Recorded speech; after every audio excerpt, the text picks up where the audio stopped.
آج آبنائے ہرمز کا مسئلہ جس طرح امریکہ کہتا ہے اس کو ہم ختم کرتے ہیں، ٹھیک مانتے ہیں. اس کے بعد 10 دن کے بعد وہ جوہری ہتھیار کی بات کریں گے.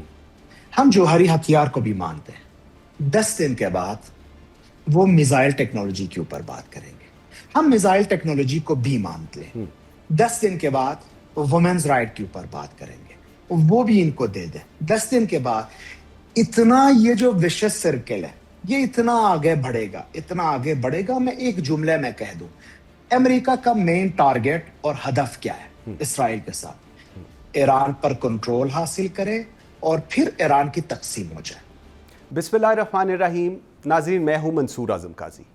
ایران اور امریکہ کے درمیان جو جاری کشیدگی ہے اب وہ محض ناظرین نیوکلیئر پروگرام کا تنازع نہیں رہی، بلکہ یہ ایک مکمل اسٹریٹجک ٹکراؤ میں بن چکی ہے، جہاں پابندیاں بھی ہیں، پراکسیز ہیں، میزائل پروگرامز ہیں اور خطے کی جغرافیائی سیاست ایک دوسرے سے جڑی ہوئی ہے. ایسے میں سوال بہت سادہ ہے کہ کیا یہ مذاکرات کسی حل کی طرف بڑھ رہے ہیں یا صرف وقت خریدنے کی ایک کوشش ہے؟ اس صورتحال کو ایران کیسے دیکھ رہا ہے اور کیا ایران جو کچھ امریکہ کی طرف سے اس وقت آ رہا ہے اس کو کیسے رسپونڈ کر رہا ہے؟ I am very grateful. مجھے آج کے میرے پوڈ کاسٹ میں جوائن کیا ہے حسین باقری نے. آپ تہران سے ہمیں جوائن کر رہے ہیں، پالیسی ایکسپرٹ ہیں. بہت شکریہ حسین آپ کے ٹائم دینے کا. سب سے پہلے فرمائیے گا، پاکستان کس طرح نیگوشیٹ کر رہا ہے پیس ٹاکس یا پیس پروسیس، اگر میں بات کروں ایران اور امریکہ کے درمیان؟ بسم اللہ الرحمن الرحیم. قاضی صاحب، آپ کو، آپ کے ٹیم ممبرز اور پاکستان کے معزز عوام کو تہران سے السلام علیکم. دیکھیں، ایک مسلمان ملک اور ہمسایہ ہونے کے ناطے اس کے ساتھ ساتھ بیک وقت واشنگٹن کے ساتھ روابط، تہران کے ساتھ بہترین تعلقات، بیجنگ کے ساتھ تعلقات، ریاض کے ساتھ تعلقات اور دیگر ممالک کے ساتھ بیک وقت اچھے تعلقات رکھتے ہوئے پاکستان کو یہ خاص پوزیشن حاصل ہوئی الحمدللہ اللہ کے فضل سے کہ یہ اس جنگ میں سب سے مؤثر کارکردگی اپنا دکھا سکے. چین نے بھی پیشکش کی تھی ایران کو کہ آپ ہماری ثالثی قبول کریں، ترکیہ نے بھی کی تھی، عمان نے بھی کی تھی، اچھا دوسرے ممالک نے، رشیا نے بھی کی تھی. لیکن پاکستان کو اس لیے ایران نے خوش آمدید بھی کہا اور اس کے ساتھ ساتھ ان کے ثالثی کو قبول کیا، کیونکہ ایک ہمیں پتہ ہے کہ پاکستان کے عوام کس جذبے کے ساتھ اس جنگ میں ایرانیوں کے ساتھ کھڑے ہیں، چاہے مسلک کوئی بھی ہو.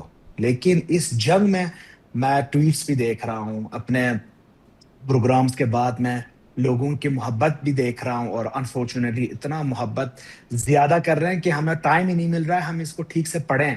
یہ تو دور کی بات ہے کہ ہم رپلائی کر سکیں. ایک تو یہ بات. دوسری بات، دیکھیں پاکستان چاہے نہ چاہے یہ جغرافیائی جبر ہے کہ وہ اپنا ہمسایہ چینج نہیں کر سکتا.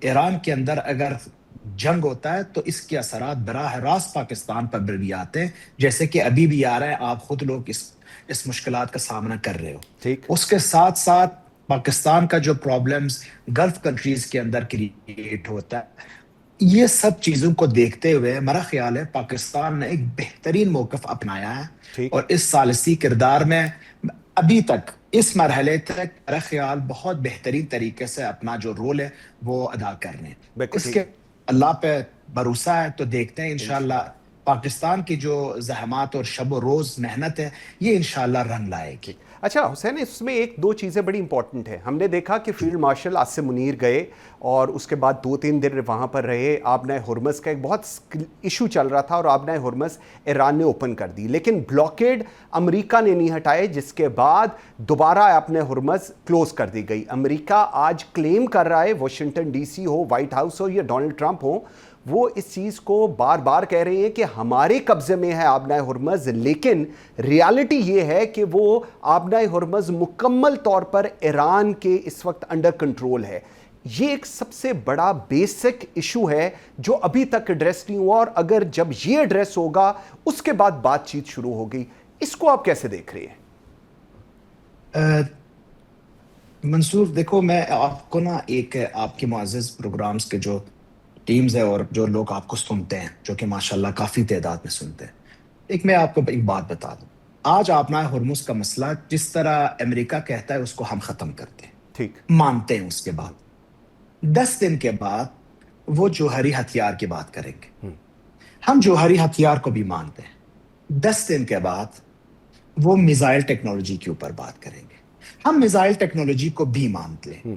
10 دن کے بعد وومنز رائٹ کے اوپر بات کریں گے، وہ بھی ان کو دے دیں. 10 دن کے بعد اتنا یہ جو وشس سرکل ہے یہ اتنا آگے بڑھے گا، اتنا آگے بڑھے گا. میں ایک جملے میں کہہ دوں، امریکہ کا مین ٹارگٹ اور ہدف کیا ہے؟ اسرائیل کے ساتھ ایران پر کنٹرول حاصل کرے اور پھر ایران کی تقسیم ہو جائے.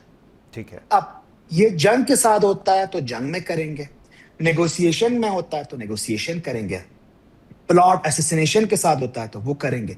47 سال سے یہ کوشش جاری ہے. ٹھیک، ابھی جو ہم دیکھ رہے ہیں، آپ یہ یاد رکھیں، یہ ایک جنگ نہیں ہے، یہ ایک پورا پروسیس ہے. 47 سال سے آ رہا ہے. ٹھیک. اب ٹرمپ آنے کی وجہ سے اور نیتنیاہو کیونکہ جانتا ہے اور ٹرمپ کے بہت سارے فائلیں بھی اس کے پاس ہیں، ایک ایسا تذبذب کا شکار انسان جو صبح 3 بجے اٹھتے ہوئے 18-19 ٹویٹس کرتا ہے اور پورا معاشرے کو گڑبڑ. دیکھو، ایک ہم ریئل اسٹیٹ کے ہم ریئل یوز کرنا ہی نہیں چاہ رہا، لیکن واقعی ایک ریئل اسٹیٹ کا جو کردار ہے وہ ہمیں نظر آ رہا ہے کہ آن دا ٹاپ آف ایڈمنسٹریشن بیٹھ کے دنیا کو لیڈ کرنے کی کوشش کر رہا ہے. لیکن ایران کیونکہ اپنے موقف کو بہت سنسیئرلی جانتا بھی ہے، اپنایا بھی ہے، اپنا ویک پوائنٹس اور پلس پوائنٹس کو وہ جانتا ہے، اس لیے ابھی تک 47 سال کے بعد 2 جنگ کرنے کے بعد بھی ان کو اپنے اہداف میسر نہیں ہوئے. تو آپنا ہرمز اس لیے ایران تھوڑا اس میں آپ دیکھیں لچک دکھاتا ہے تو دوسرا فریق جو ہے کچھ ٹویٹ ڈال کے کچھ اور بولتا ہے.